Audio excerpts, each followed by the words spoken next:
Good morning. In the last lecture, we completed time dilation, and I think I also told one short tale about time dilation. This is not magic. Scientifically proven outcome of theory of relativity. Our next article, short article is there. I am going to take just 10 to 12 minutes. Velocity addition. To study velocity addition in relativity, let us consider the same figure that we have considered in the last article.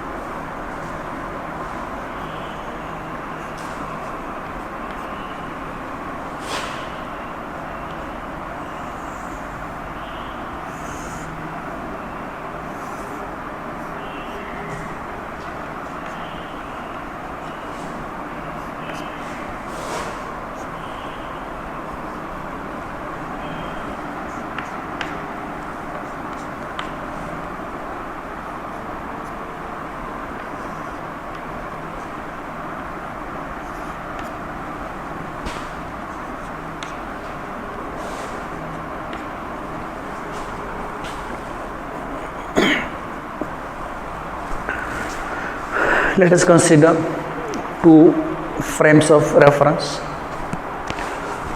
Frame of reference S with coordinate axis x, y, z, origin O.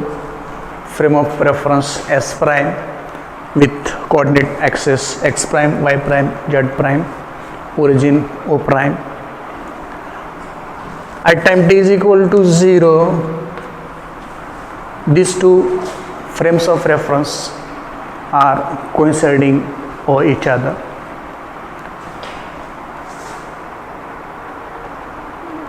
X prime, y prime, z prime coinciding, O and O prime also coinciding. Let at time t is equal to 0, the frame of reference S prime starts moving with uniform velocity v away from the frame of reference S in the positive x direction. So now frame S is stationary frame of reference and frame S prime is the frame of reference in uniform motion with constant velocity v along positive x direction. Let us consider a particle.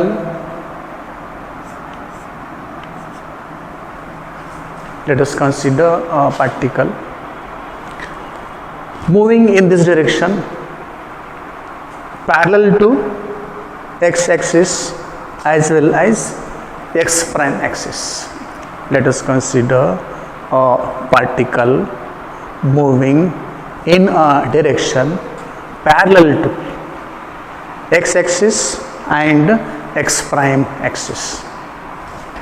There is no motion of frame S prime along y direction or z direction, and therefore y and y prime, z and z prime coordinates will be same.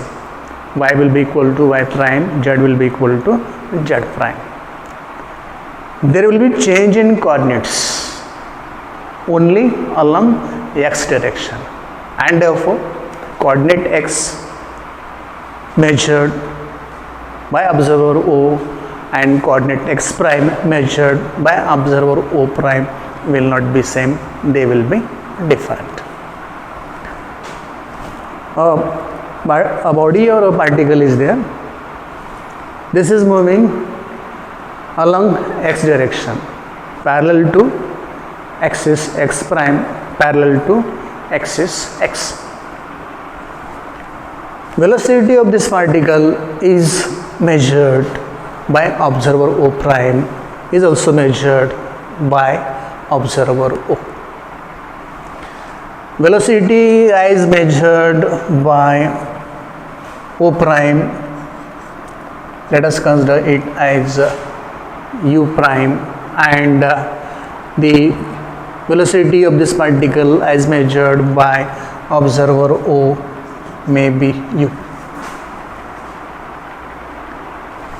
It is moving with velocity v. This is stationary.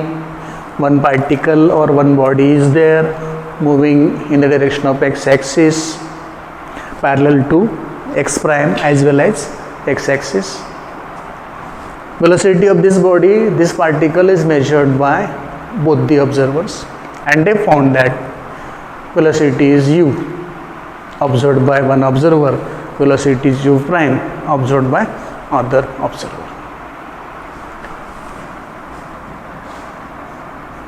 This velocity u dash will be dx dash by dt, and this velocity u will be dx by dt. Equation 1, equation 2. Velocity of this particle as observed by O prime, u dash, that should be dx dash by dt. Velocity of the same particle as observed by O will be u, that will be dx by dt. Let us use inverse Lorentz transformation. Before using inverse Lorentz transformations, let us first have a look at equation 1 and at equation 2. Let us see which coordinates are involved in equation 1 and equation 2. X coordinate, x coordinate, x coordinate in frame of reference s prime, x coordinate in frame of reference s, time coordinate, time coordinate. Actually here you can have t dash, t prime, time coordinate in frame of reference s prime, t coordinate in frame of reference s. So we have to consider only two inverse Lorentz transformations, x coordinate and time coordinate, and general equations for these are x is equal to x prime plus vt prime divided by square root of 1 minus v square by c square. The inverse x coordinate, expression for inverse Lorentz transformation for x coordinate. Similarly, equation number 3, not 1. Similarly, the expression for time coordinate according to inverse Lorentz transformation will be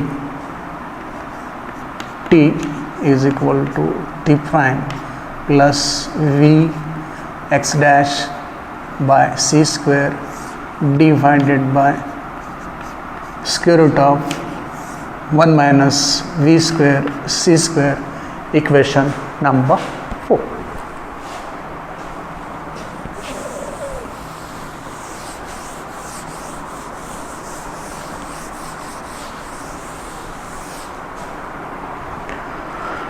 We need dx and dt. We need dx prime and dt prime. To get values of dx, dt, dx prime, dt prime, let us first differentiate equation 3 with respect to x and t, and let us differentiate equation 4 again with respect to x and t. Differentiation of equation 3 will be dx is equal to dx prime plus v dt prime divided by, this is constant term, there is no change in the constant term, equation number 5. Differentiation of equation 3 will give us equation 5. Let us differentiate equation 4. To get dt is equal to dt prime plus v dx prime divided by c square whole divided by the constant term square root of 1 minus v square by c square, equation number 6. To get equation 2, we have to divide equation 5 by equation 6. So let us divide equation 5 by equation 6 to get dx by dt is equal to dx prime plus v dt prime divided by 1 minus v square by c square divided by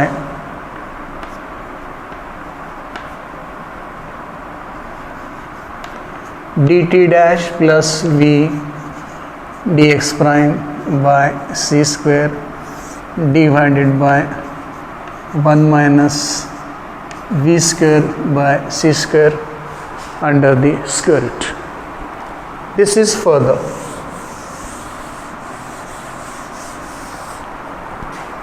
dividing 5 by 6, we get this thing. This can be solved further. Dx by dt is equal to dx prime plus v dt prime divided by 1 minus v square by c square inside the square root into division, convert this into product multiplication, into 1 minus v square by c square inside the square root divided by dt prime plus v dx prime divided by c square. This term, these two are identical terms appearing in numerator and denominator, and therefore identically cancels out. And we further get this as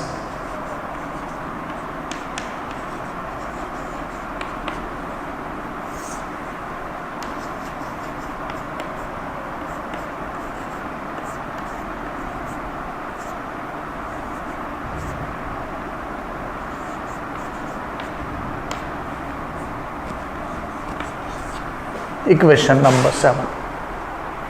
Dividing equation 5 by 6 and simplifying, we get equation 7, that is dx by dt is equal to dx prime plus v dt prime divided by dt prime plus v by c square into dx prime. Let us divide the numerator and denominator on RHS of this equation 7 by dt dash. Let us divide numerator and denominator on RHS of equation 7 by dt prime to get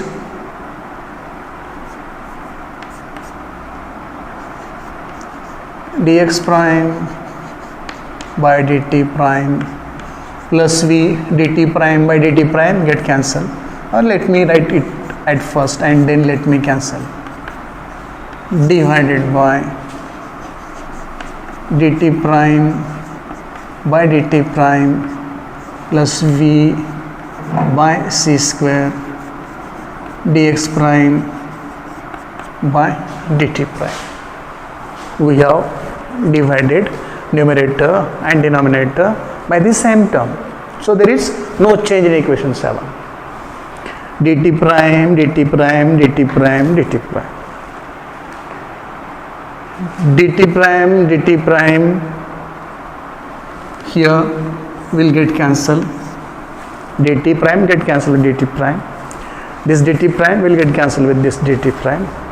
Okay, and we are left with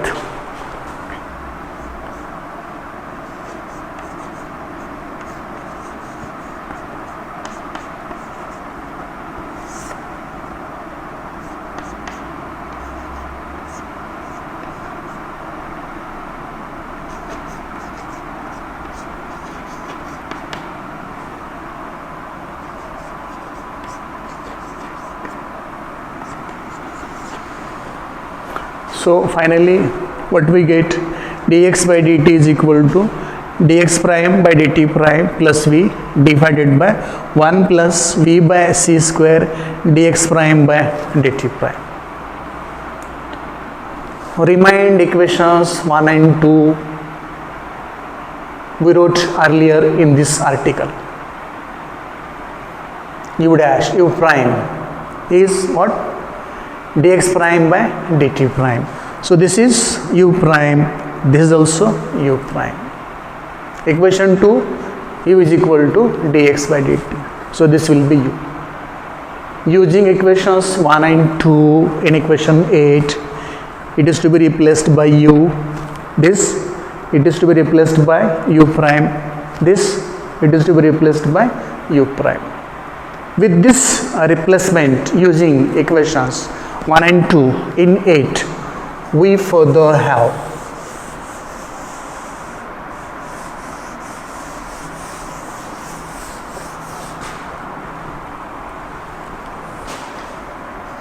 u is equal to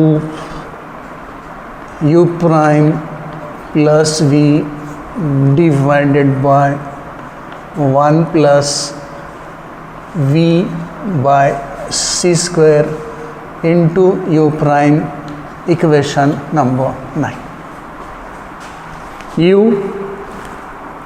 the velocity of the particle as observed by observer O in the frame of reference S. U prime, the velocity of the same particle as observed by the observer O prime in frame of reference S prime. V, velocity of the frame of reference S prime. C, velocity of light. For time being, let me assume that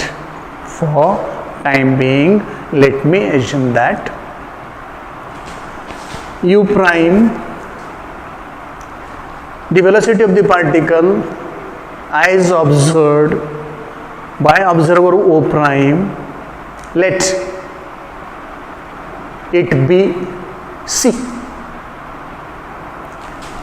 Velocity v with which the frame of reference S prime moving, let it be also equal to c, the velocity of light. So when I assume the frame of reference S prime is moving with v which is equal to c, velocity of light, when I assume the velocity of the particle as measured by O prime in S prime, this u prime is also equal to c. Let us assume that u prime be equal to c and this v be also equal to c. Equation number 10. When we can assume these things? We can assume these things if the frame of reference S prime is moving with velocity of light c, and the velocity of the particle as measured by the observer O prime is also equal to c. In that case only we can assume equation 10. Let us put equation 10 back into equation 9 to get u is equal to c plus c divided by 1 plus c by c square into c, that is equal to 2c divided by c square plus c square divided by c square. This is equal to 2c divided by 2c square divided by c square, that is 2c divided by 2, because this c square get cancelled.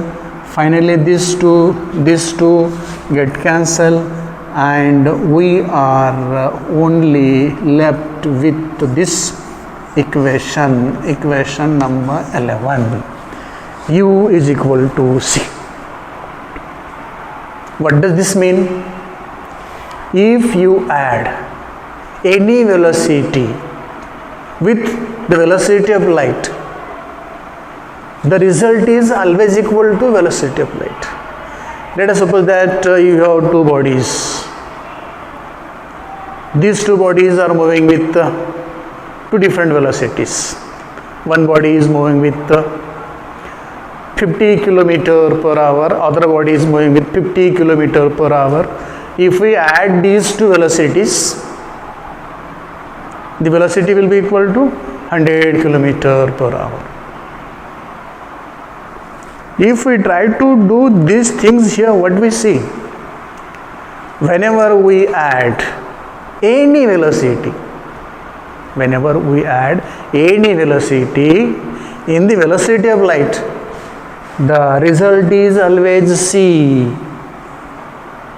It means that the maximum attainable velocity in the whole inverse is c. Nobody can attain a velocity greater than c.